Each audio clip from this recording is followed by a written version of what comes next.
Telespettatori di Antenna 3, buona giornata, ben ritrovati con ore 13, l'appuntamento del mercoledì con la CGIL EBAV. Quali opportunità per lavoratori ed aziende, il titolo della trasmissione di oggi. Qui con noi in studio per approfondire questo argomento Federica Panebianco, responsabile degli sportelli EBAV della CGIL di Treviso. Buongiorno, grazie per essere qui. Giampaolo Miotto del Dipartimento Artigianato della CGIL di Treviso, buongiorno anche a lei, e Cristian Dalla Pozza della Fillea CGIL di Treviso. Buongiorno, grazie per essere intervenuti. Allora, come avete capito, quest'oggi parleremo di artigianato e bilateralità, ma per inquadrare l'argomento, che cos'è questa bilateralità? Dalla Pozza.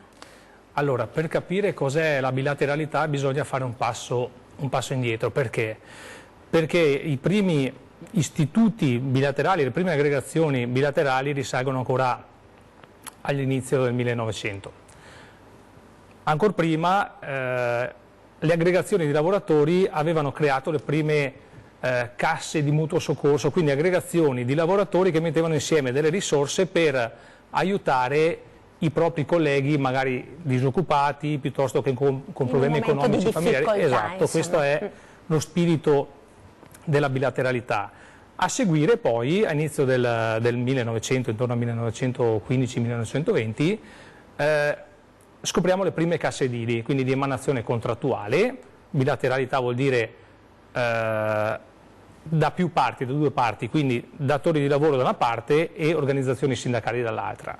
La creazione appunto di questi enti bilaterali cosa fanno? Fanno sì che, così come i banchi di mutuo soccorso, per i lavoratori di quei settori che sono diciamo, coperti dalla bilateralità vengano come si può dire, erogate delle prestazioni, sia in caso di necessità, che ne so, per spese sanitarie, piuttosto che per disoccupazioni, piuttosto che borse di studio per la formazione, e cosa ancora più importante è la parte contrattuale. Perché? Perché la bilateralità chiaramente riesce ad erogare la contrattazione erga omnes per tutti quei lavoratori dei settori appunto abbracciati dalla bilateralità. Può essere EBAV nel caso dell'artigianato, quindi in Veneto nel caso specifico, piuttosto che le varie casse edili per quanto riguarda il settore dell'edilizia, che può essere artigiano, può essere anche industriale. Ecco, quindi diciamo i lavoratori sostanzialmente interessati a questo tipo di attività, le varie categorie, quali sono? Siamo sempre ovviamente nell'ambito dell'artigianato. Certo, nell'ambito dell'artigianato, lo dicevo prima, l'edilizia è stato il primo settore ad avere la bilateralità, che poi tra la fine degli anni 80 e inizio anni 90 si è estesa per il settore artigiano con l'EBAV in Veneto, che va a coprire settori metalmeccanici piuttosto che del legno, parrucchiere ed estetiste, comunque va ad abbracciare quasi tutta la parte manifatturiera al di fuori appunto del settore commercio, perché loro hanno altri enti bilaterali che in questo caso comunque non sono EBAV, ma anche lì gestiscono parte di salario ed erogano prestazioni ai lavoratori di quei settori vari.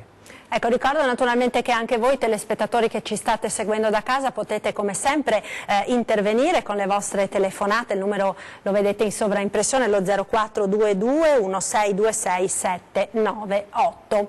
Una platea quindi molto ampia di lavoratori e di aziende, quelle che sono coinvolte dalla questione, e la CGIL, Federica Panebianco, riesce anche a servire questo settore, insomma, così ampio ed allargato grazie ad una serie capillare di sportelli sul territorio. Sì, come diceva il mio collega, l'EBAV, noi abbiamo sia EBAV che San in Veneto, appunto l'artigianato all'EBAV e San in Veneto, e in tutte le sedi della CGIL ci sono gli sportelli dedicati per fare le domande, per fare le prestazioni sia appunto di EBAV che di San in Veneto.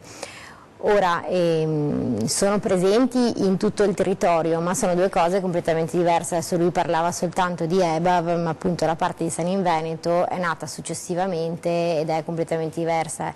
L'EBAV è la parte relativa all'ente bilaterale, San in Veneto, nato successivamente, invece è una sanità integrativa per tutti i lavoratori sempre dell'artigianato.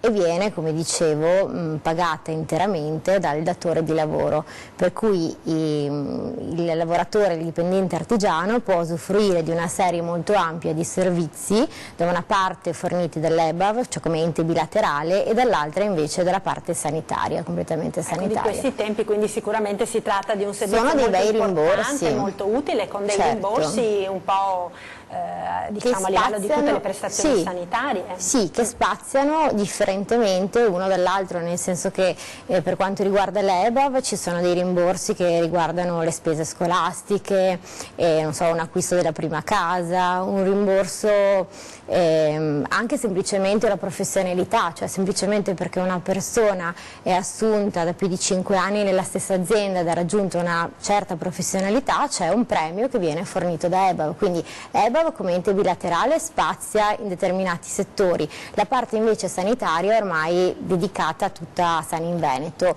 In EBAV di parte sanitaria sono rimaste solo le protesi, che sembra che ci saranno anche il prossimo anno, quindi si tratta soltanto di protesi dentistiche, quindi la parte dentistica, poi la parte oculistica, per cui l'acquisto delle lenti, l'acquisto degli occhiali, anche su quello c'è un rimborso che riguarda l'EBAV, ma per tutto il resto, tutta la parte sanitaria ormai è gestita da Saninveneto.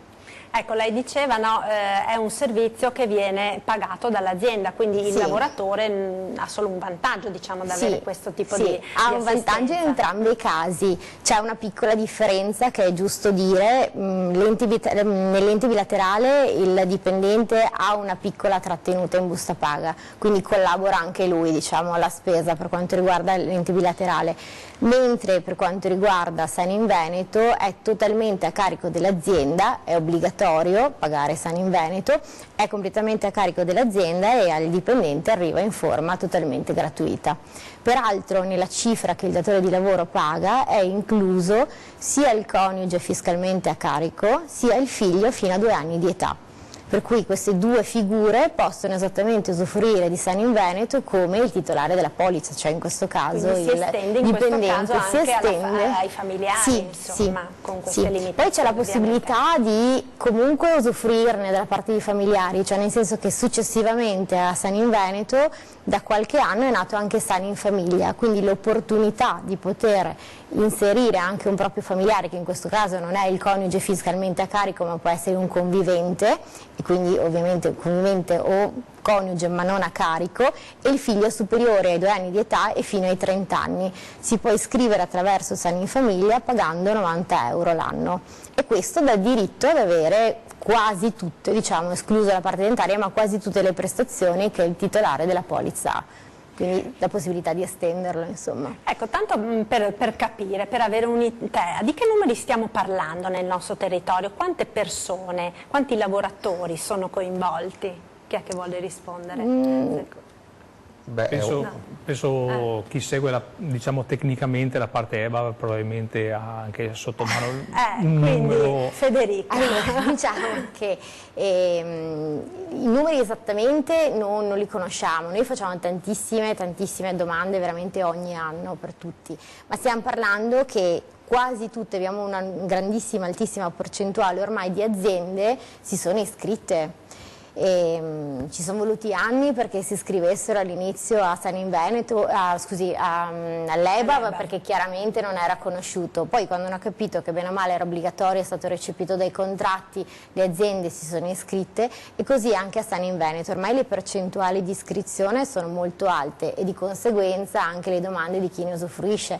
Noi facciamo sempre pubblicità proprio perché tante volte capita che i dipendenti purtroppo non lo conoscano, ma perché magari non guardano la voce in busta paga, piuttosto che non si informano. Si perdono l'opportunità di ottenere questi rimborsi, che sicuramente penso sono tutti soldini che fanno più che comodo. Ecco, venendo alle aziende, Giampaolo Miotto, ci sono anche in questo caso degli strumenti che possono andare incontro, magari in un momento anche di difficoltà, per esempio, dell'azienda. Sì. All'interno di EBAV c'è la possibilità, nel momento in cui una realtà aziendale va in difficoltà per quanto riguarda clienti e ordini di lavoro, di chiedere un periodo di sospensione.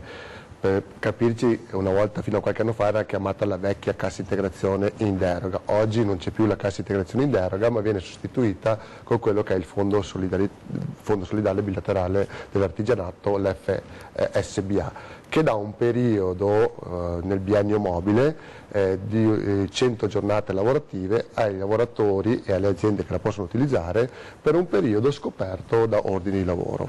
Questo dà la possibilità di avere innanzitutto la copertura per quanto riguarda la futura pensione del dipendente, del lavoratore, e dà la possibilità di avere anche un valore economico che si aggira attorno agli 800 euro nel momento in cui si rimane a casa per un mese intero, che poi può essere usufruita per un giorno alla settimana, mezza giornata, una settimana intera, dà la possibilità di non avere dei buchi anche per quanto riguarda la busta paga, quindi può rimanere a casa dopo aver fatto un verbale tra parte sindacale e parte aziendale, e dà la possibilità al lavoratore e all'azienda di coprire questi periodi di mancanza di lavoro. Quindi anche dal punto di vista contributivo, diciamo, il lavoratore risulta coperto in questi momenti di vuoto. Diciamo. È stata usufruita la vecchia cassa integrazione in particolar modo nel 2008, 2009, 2010, dove lì c'è stato quello che conosciamo un periodo negativo per tutte quante le realtà aziendali, ma avviene ancora oggi perché non abbiamo finito la crisi, tanto per capirci, quindi ci sono ancora molte aziende che fanno richiesta,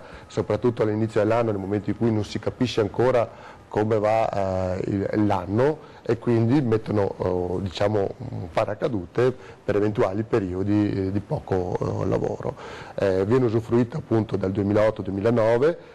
Possiamo dire che a distanza di 10 anni oggi questo funziona molto meglio, questo strumento, perché ahimè con la cassa integrazione in deroga i soldi arrivavano anche con ritardo di 9, 10, 11, 12 mesi, qui invece con tutte le conseguenze che possiamo immaginare ovviamente per le famiglie che si trovano mentre oggi, rimanendo stipendio. in Veneto, con questo nuovo strumento riusciamo nell'arco di 2 mesi, 2 mesi e mezzo ad andare a pagamento nel momento in cui si è chiuso il periodo di richiesta di sospensione. Ecco, approfitto a farle una domanda che mi è venuta in mente finché lei parlava, perché attraverso questo strumento chi meglio di voi può avere come dire, un termometro di quella che è la situazione attuale, no? Lei accennava la crisi non è ancora proprio del tutto finita, come stanno le aziende artigiane del nostro territorio?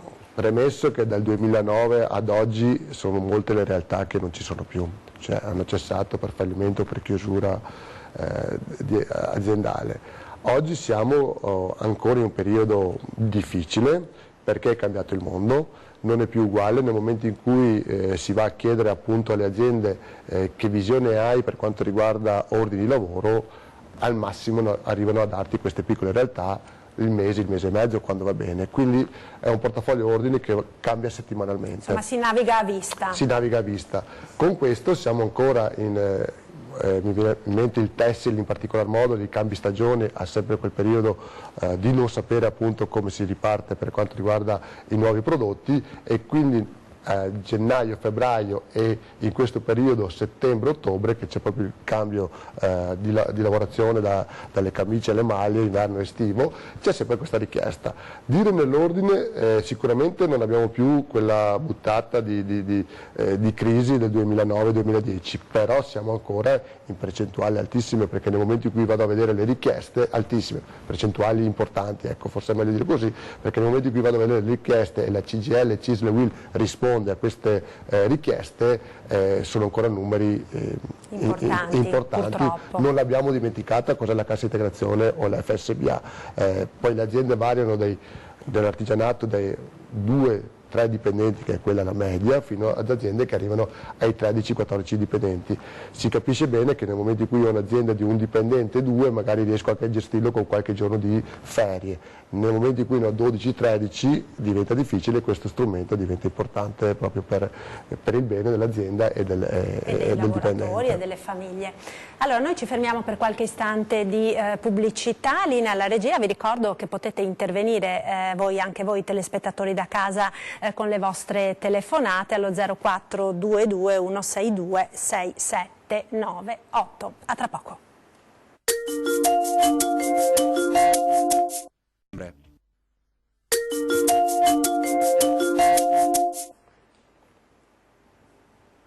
Rieccoci in diretta con Ore 13, la CGIL risponde, stavamo parlando della situazione economica del nostro territorio in relazione alle aziende artigiane. Dalla Pozza, per quanto riguarda il legno, no? Abbiamo parlato dell'edilizia, di altri settori, ma per quanto riguarda il legno, che è il suo settore, ma in generale anche tante piccole aziende, la situazione attualmente com'è? Allora, la situazione generale per quanto riguarda l'occupazione nella nostra provincia, se andiamo a calcolare quanti posti di lavoro abbiamo perso, dobbiamo tenere in considerazione il fatto che ancora nel 2018 in provincia di Treviso siamo nell'ordine di un fallimento ogni giorno lavorativo, per cui questo ci fa capire quanto ha pesato la situazione di crisi che sembra finita, ma non c'è stata ancora ad oggi la ripartenza, perché la ripartenza effettiva ad oggi non c'è stata. Nel settore del legno indicativamente per il territorio che seguo, che è lo Pitergino Mottense, oltre 1 migliaio di posti di lavoro li abbiamo persi. Poi sono stati riassorbiti. Il settore del legno del mobile è uno dei più forti peraltro certo, della nostra provincia, la provincia di Treviso. Certo, perché abbiamo comunque il distretto della zona di Pieve di Soligo, abbiamo la zona di Motta di Livenza, Meduna, che comunque sono nel nostro territorio, quello dello Pitergino Mottense, è un territorio fatto maggiormente da imprese e aziende che lavorano conto terzi, mentre nella zona di Pieve di Soligo sono più produttori diretti rispetto alla zona dello Pitergino. Quindi chiaramente lavorando per altri nella zona dello Pitergino Mottense abbiamo riscontrato un dato proprio drammatico per quanto riguarda i posti di lavoro. Per fortuna che attraverso la bilateralità siamo riusciti a organizzare dei percorsi di tutela per i lavoratori, perché come diceva prima Giampaolo Miotto, a partire dal 2008-2009, periodo in cui la crisi è partita, già all'interno degli enti bilaterali sono partiti i primi interventi di cosiddetta sospensione dei lavoratori. Era una forma di inoccupazione, quindi disoccupazione, quota parte pagata dall'INPS e integrata fino al raggiungimento della quota di cassa integrazione dall'EBAV in quel caso lì. Per cui questo periodo è andato avanti fino al 2014-2015. Poi sono intervenute le casse integrazione in deroga finanziate dalla Regione, tenendo conto che i lavoratori dell'artigianato non versano i contributi per poter accedere alla cassa integrazione ordinaria, quindi gli ammortizzatori sociali ordinari, e quindi trovando queste formule di finanziamento si è riuscito a salvaguardare appunto i posti di lavoro attraverso periodi di ammortizzatore sociale, quindi di copertura. Adesso si è tornati a rifinanziarlo, però dopo il Job Act che ha introdotto questa nuova norma che coinvolgeva le aziende dicendo che l'ammortizzatore sociale lo potevi utilizzare solamente se creavi dei fondi di solidarietà bilaterali. Noi in Veneto, avendo già l'EBAV, eravamo comunque partiti avvantaggiati rispetto a questa norma, e con la creazione appunto di questi fondi FSBA, Fondo di Solidarietà Bilaterale Artigiano, abbiamo continuato a rifinanziare gli ammortizzatori sociali chiamandoli con un altro nome, cambiando anche le giornate, perché appunto si diceva che si può arrivare fino a 100 giornate nel biennio mobile utilizzabili, dando maggiore copertura ai lavoratori della nostra regione in questo caso.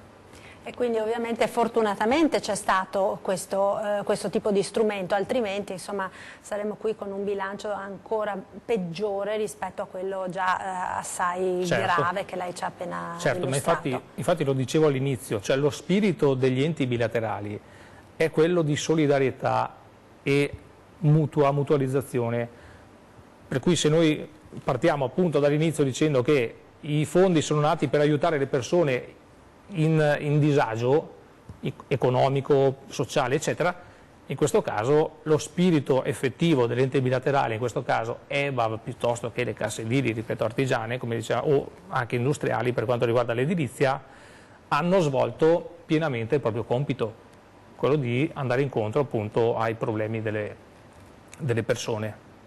e dei lavoratori. Accennavamo prima al fatto che magari le persone spesso non sono a conoscenza dell'esistenza di questo tipo di strumenti, perché magari non sanno leggere la busta paga, non prestano la necessaria attenzione. Vogliamo quindi dare proprio qualche strumento pratico, Federica Panebianco, per far sì che insomma tutti coloro che possono usufruirne lo facciano? Sì, io ricordo sempre che tutti i lavoratori artigiani nella busta paga hanno le voci riguardanti EBAV, dovrebbero avere una voce come EBAV primo livello e secondo livello, e anche poi altre piccole voci tipo l'NRS, l'EBNA che è la parte nazionale. In più dovrebbero avere, anche se appunto non come piccola trattenuta ma semplicemente come competenza, la voce di Sani in Veneto.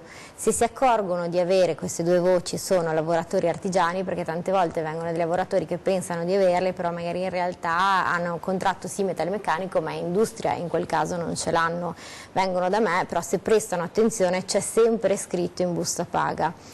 Se quindi hanno questa piccola trattenuta o comunque questa voce di Sani in Veneto, sanno che possono accedere alle prestazioni in tutti i nostri sportelli. Sono, come dicevo prima, diverse anche le tempistiche, perché mentre sull'EBAV ci sono delle scadenze comunque annuali, c'è uno scadenzario per cui alcune domande si possono fare solo relativamente all'interno di alcuni mesi dell'anno, su Sani in Veneto invece è differente, perché rispetto alle fatture ci sono sempre 2 anni di tempo dalla data della fattura per poterle scaricare e venire da noi, quindi i tempi sono ampissimi. Anche lunghi, quindi insomma... sì, anche se uno si accorge in ritardo sa che insomma, andando indietro di massimo 2 anni non è poco e quindi può usufruirne davvero.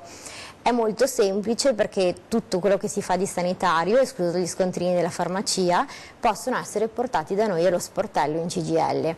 Ricordo che le fatture devono essere sempre descrittive e parlanti, cioè deve essere scritto esattamente quello che viene fatto come prestazione nella fattura.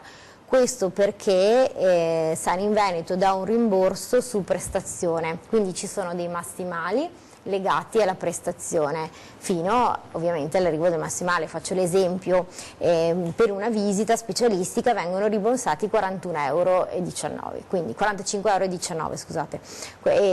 Quindi cosa vuol dire? Che se una persona ne spende 20 vengono rimborsati totalmente, per cui l'intera visita viene rimborsata e a quel punto evita anche di metterla nel 730, non la deve più mettere perché è già completamente la cifra intera. Se invece una persona va a spenderne di più, comunque il massimale di Sani in Veneto per quanto riguarda le visite arriva fino a 45,19 €. L'eccedenza uno se la paga di fatto. Se la paga, però può essere comunque messa nel 730 per la detrazione delle spese fiscale, esatto. E quindi viene poi fornito al momento della dichiarazione dei redditi uno strumento della differenza, se no uno impazzisce a farsi tutti i calcoli. C'è una certificazione che noi stessi stampiamo e che poi viene portata in sede del 730, insomma. Quindi insomma ricordiamolo che è molto importante controllare la busta paga e soprattutto poi verificare se c'è la possibilità di usufruire di questi strumenti. Come dicevo prima, i rimborsi sono alti, cioè molte volte vanno esattamente a coprire l'intera cifra, quindi sono alti. Soprattutto se poi teniamo in conto, come dicevamo prima, che sono estesi anche al coniuge a carico, esatto. Quindi la moglie magari che non lavora ha lo stesso diritto al rimborso del marito e i figli. EBAV si occupa, la bilateralità in generale, di questo abbiamo detto, ma anche di formazione. Esiste una possibilità quindi di intervenire anche su questo? Per chi ad esempio perde il lavoro o per chi comunque deve aggiornarsi a nuove tecnologie, a nuove forme di lavoro? Allora, EBAV nello specifico finanzia o comunque dà un contributo per le aziende e per i lavoratori che accedono e partecipano a corsi di formazione. Quindi le aziende che organizzano formazione per la propria attività possono accedere a dei contributi. I lavoratori che fanno percorsi di formazione comunque hanno diritto anche loro ad avere un rimborso attraverso un contributo. Anche borse di studio vengono riconosciute da EBAV. Il settore invece nel quale la bilateralità riesce ad erogare maggiormente il servizio, perché viene fatto attraverso proprio la contrattazione, è l'edilizia. L'edilizia è, diciamo, il fiore all'occhiello della bilateralità. Noi come settore, come categoria che segue il legno e le costruzioni, stiamo cercando di estendere la bilateralità anche al settore del legno industria. L'abbiamo inserito nella piattaforma per il rinnovo del contratto nazionale di lavoro. Però su quale base? Sulla base dell'edilizia. L'edilizia ha una base, diciamo, di contrattazione rodata, lo dicevo prima, le prime casse edili nascono tra il 1919 e il 1920, la prima cassa edile è stata quella di Milano e negli anni 60 quella di Treviso, quella di Venezia negli anni 40, e attraverso le casse edili è stato fatto proprio un percorso contrattuale tra organizzazioni sindacali e organizzazioni datoriali per dare massima copertura ai lavoratori e alle aziende, sia dal punto di vista appunto dei contributi, quindi delle assistenze, ma anche facendo una parte importante della contrattazione. La parte importante della contrattazione è quella legata alla formazione, perché le scuole, attraverso, diciamo, il sistema edile ci sono le scuole edili, cioè scuole di formazione professionale. La interrompo un attimo dalla Pozza, poi torniamo a parlare di questo, perché abbiamo una telefonata. Sentiamo chi ci chiama. Pronto, buongiorno. Buongiorno, sono la signora Danila, chiamo da Conegliano. Buongiorno. E non è la prima volta che ho l'onore di parlare con voi. Grazie. Io vi seguo tutti i giorni, mi piace il vostro programma, è molto intelligente e istruttivo. Stavo sentendo tutte le clausole, tutte quante come si dice, i codici, tutti quanti. Un commerciante comune che lavora, che deve impegnarsi a trovarsi lavoro e deve svolgere il lavoro, non penso che stia lì a pensare tutte quante le clausole che avete voi, bisogna cercare questo, bisogna guardare quello. Insomma, anche questi sindacati che io sono 50 anni più che li conosco, se si mettessero dalla parte del lavoratore, dall'altra parte della barricata, e vedrebbe che non è come dicono loro che assomiglia all'acqua fresca, perché c'è molta difficoltà, è fatica a seguire tutte le clausole, tutte le voci e cioè quello che dicono i sindacati. Ci vorrebbe un impiegato in casa che dovrebbe seguire tutto quello che dicono loro, e l'artigiano purtroppo, poverino, con l'aria che tira, non è che può permettersi tutto, non è vita facile, bisogna essere dall'altra parte. Grazie signora, grazie, continui naturalmente a seguirci. La signora ha toccato sicuramente un punto molto importante, la burocrazia, la difficoltà, no, che spesso le imprese, soprattutto se poi sono imprese molto piccole, hanno nel seguire tutti questi adempimenti. Allora la regia chiama la pubblicità, ci fermiamo per qualche istante e ritorniamo tra pochissimo rispondendo alla signora e poi per le scuole edili. A tra poco, restate con noi. 5.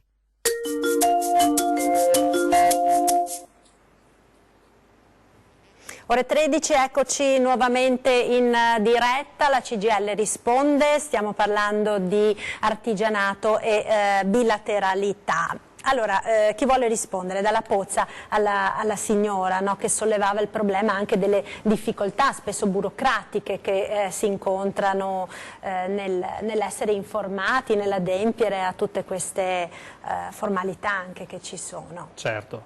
Allora, io capisco le problematiche che può avere un artigiano perché chiaramente la burocrazia è sempre più in aumento. La burocrazia c'è in alcuni versanti per tutelarsi da eventuali, come si può dire, furbetti, perché la burocrazia, più ci sono furbetti, più viene inserita la burocrazia, più aumenta, ma dall'altra in questo caso io volevo dire alla signora una cosa, cioè noi non siamo qui come organizzazione sindacale a dire che l'EBAV è stato costituito da noi o la Cassa Edile è stata costituita da noi per cui i servizi ci sono solo per i lavoratori.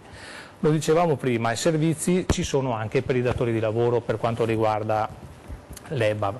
Noi in quanto organizzazione sindacale siamo in rappresentanza dei lavoratori, pertanto gli sportelli che mette a servizio l'organizzazione sindacale, nel nostro caso la CGIL, sono destinati allo svolgimento delle pratiche dei lavoratori dipendenti.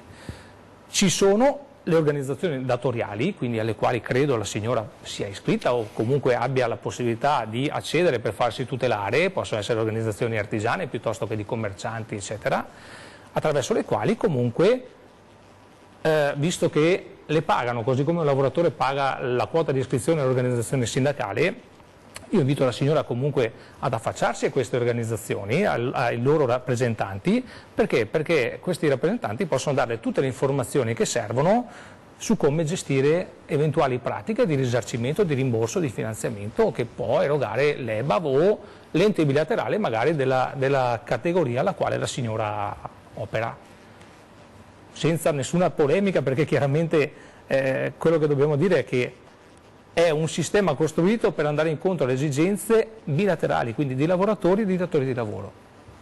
E quindi è giusto sfruttare anche tutte le opportunità che ci vengono offerte, nel caso appunto dei lavoratori dai sindacati, nel caso delle aziende da parte di quelle che sono le organizzazioni datoriali. Quindi speriamo di avere risposto alla signora che ci segue con tanto affetto, mi pare di aver capito, e ritorniamo al discorso che stavamo facendo, quello delle scuole edili, perché anche in quest'ambito, no, della formazione c'è un'attività estremamente importante.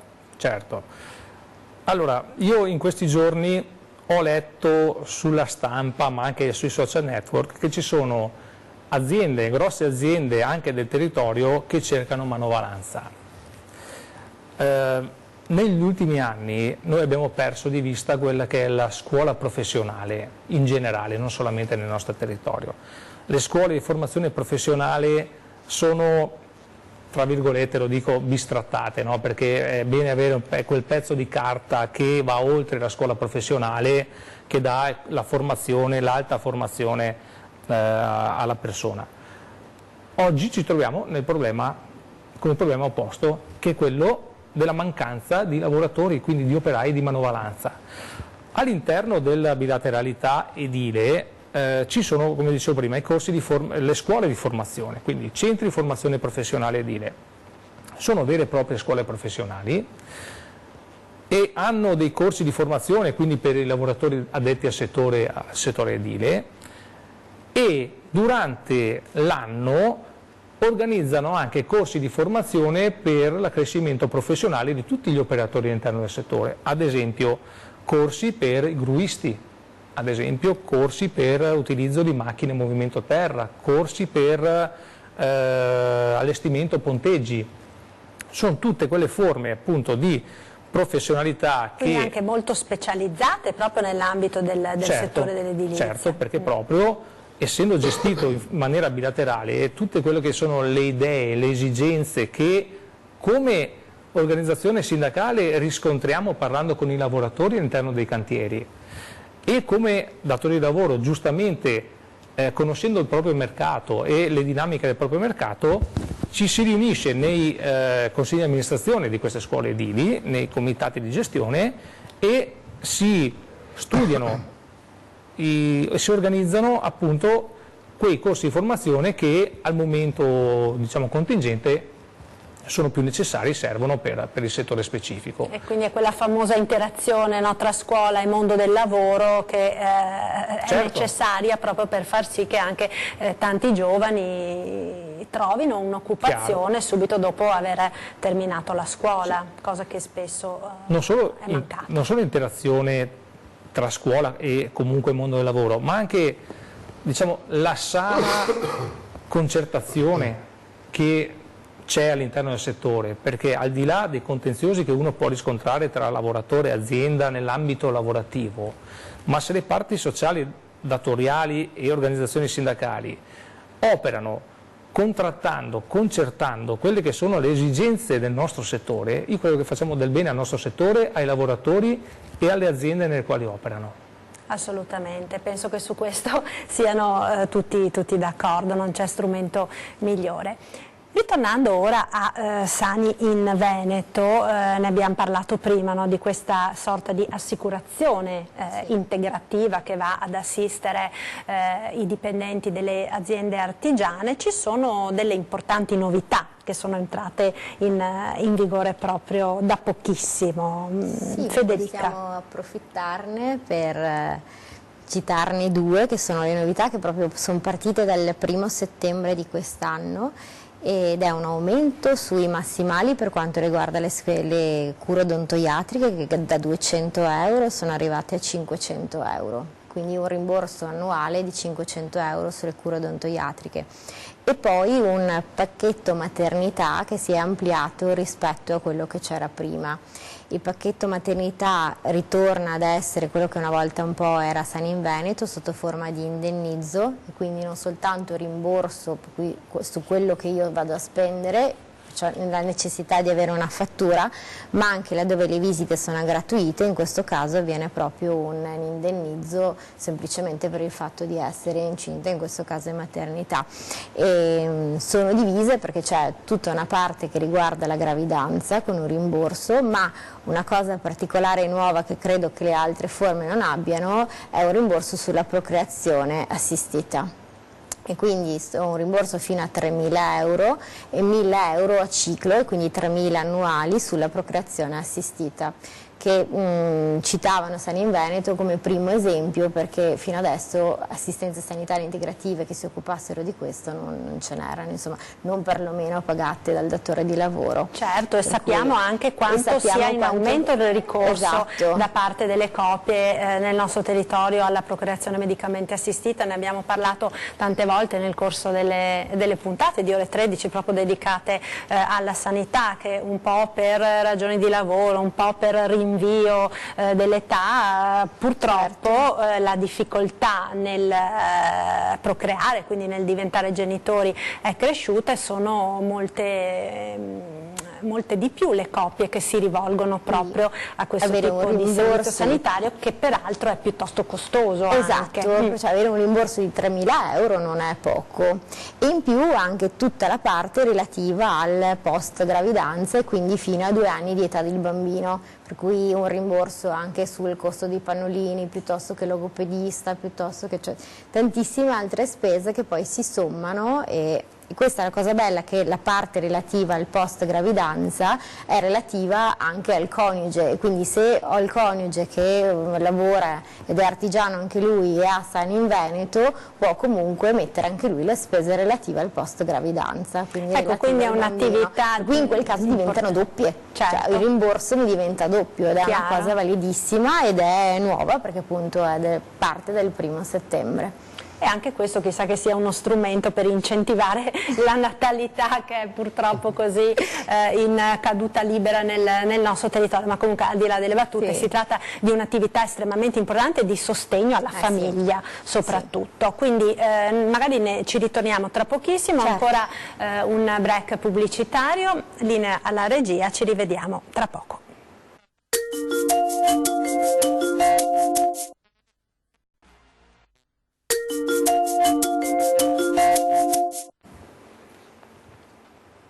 Ore 13, ultima parte di questa puntata dedicata all'artigianato e alla bilateralità. Abbiamo sentito insomma queste innumerevoli opportunità che ci sono per i lavoratori. Apriamo una parentesi ora sulla sicurezza, perché anche questo è un tema estremamente importante e che ha trovato delle risposte anche in questo caso dalla bilateralità, dalla Pozza. Certo, allora noi abbiamo il drammatico problema delle morti sui luoghi di lavoro. In edilizia abbiamo da anni ormai affrontato la questione, e sempre attraverso la bilateralità, perché l'edilizia è composta da casse edili, che sono quelle che erogano prestazioni e assistenze a lavoratori ed aziende. La scuola edile, appunto, gestita per la formazione, quindi per lavoratori e imprese, e la terza parte è quella legata alla sicurezza. Sono stati inseriti all'interno delle casse edili gli RLST. Che cosa sono? Sono i rappresentanti dei lavoratori per la sicurezza territoriali. Perché? Perché essendo un settore frammentato si fa molta fatica ad entrare impresa per impresa, visto che c'è comunque una mobilitazione molto veloce, quindi magari lavorano 5 giorni in un cantiere, 10 nell'altro, quindi i lavoratori si fanno anche fatica ad incrociare. Sono stati costituiti appunto all'interno del settore queste figure che sono di emanazione appunto sindacale, che sono coloro che vigilano all'interno dei cantieri del territorio per quanto riguarda la materia della sicurezza, per cui sono quelli che normalmente abbiamo nelle aziende industriali cosiddetti RLS, rappresentanti appunto per la sicurezza dei lavoratori, questi di emanazione appunto territoriale, che danno la possibilità a loro di accedere nei cantieri, di quindi verificare. una sorta di ispettori, diciamo, della sicurezza. Diciamo, Ispettori, chiamiamoli tra virgolette ispettori, non hanno per comunque...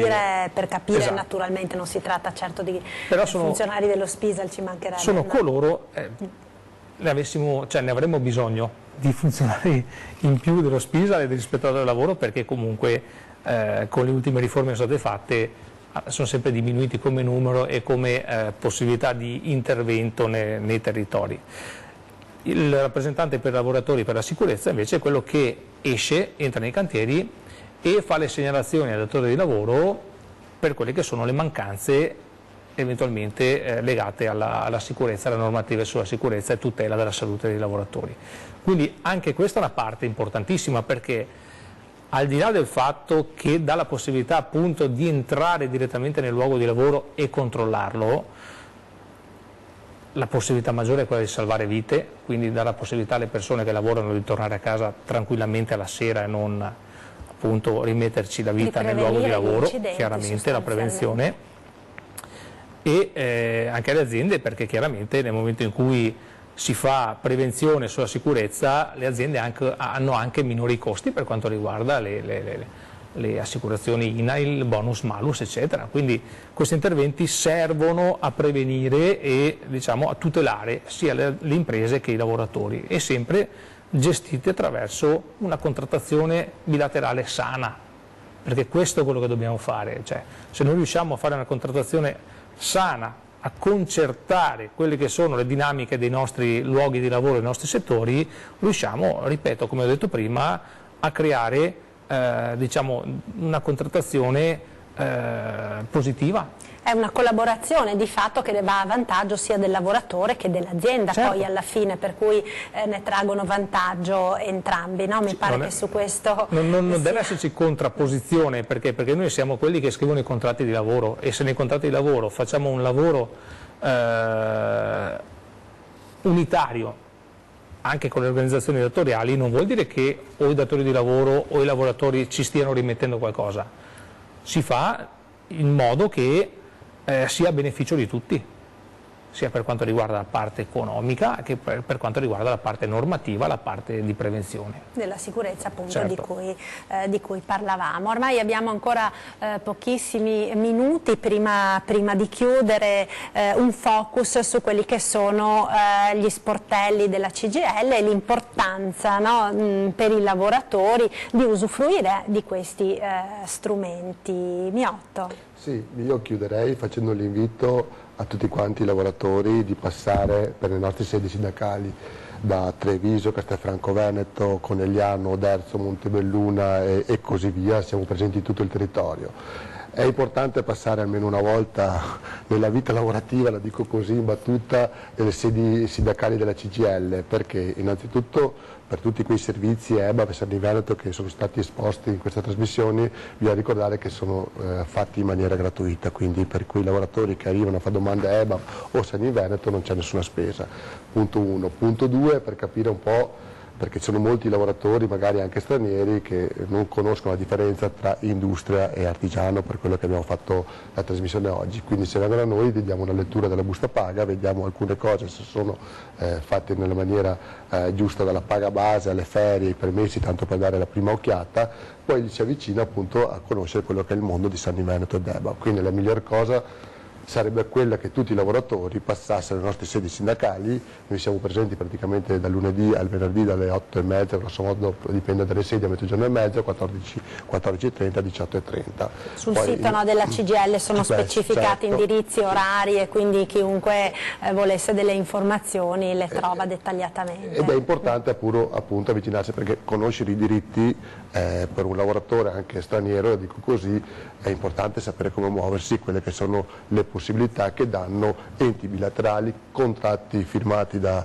parte sindacale e parte datoriale, e dare un po' l'idea e l'immagine di quando che si entra sul lavoro di conoscere diritti e doveri, perché ahimè, faccio un esempio, sono molti i lavoratori delle piccole realtà che si avvicinano a noi in ufficio, sono 3-4 giorni che sono a casa perché non c'è lavoro. Ecco, torno all'esempio che ho fatto all'inizio della puntata, dicendo che se non c'è lavoro c'è la possibilità di andare a dare una copertura con quel sistema che ho spiegato. Sì, quindi è importante proprio per non perdere anche delle opportunità sicuramente molto importanti. Che poi magari tramite proprio il mezzo del lavoratore anche il titolare dell'aziendina capisce il bene che può fare appunto EBAV, e quindi da lì si mette in moto un qualcosa anche di collaborazione, che non sempre sindacato e datore di lavoro è lotta o è essere lontani, no, a volte ci si avvicina appunto perché magari la conoscenza che abbiamo noi la diamo al lavoratore, che la riporta a sua volta